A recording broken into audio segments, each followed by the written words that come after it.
Hey, I'd like to show you how my very naturally straight hair gets very fuzzy and frizzy on the ends. Plus, I do color treat it, so that doesn't help when it gets damaged like that. So I was sent this hair oil by the company so that I could try it out, and I want to show you how good it is. It has argan oil, maca extract, vitamin E as well. And we are going to put this on my hair, and I just want to show you how nice it turns out. And oh my gosh, it smells so good. The scent of this is very, very pleasant, not overpowering, not too strong.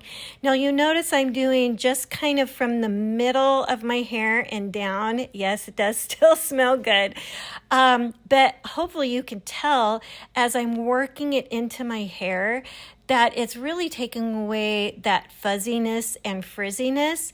So now I'll just kind of brush it through and look at the difference. It really smoothed it out, helped to get rid of fuzziness and frays, and just looks so much better. Really good for dry ends. It doesn't have any alcohol in it, no gluten, no parabens. And also another really cool thing about this, you can put it on your skin as well. So I rubbed it into my skin. It is a lightweight oil, but it really absorbed quickly and it felt good. And did I mention how good it smells? So yeah, love it on my skin and I love it in my hair. Really nice. Look at the difference.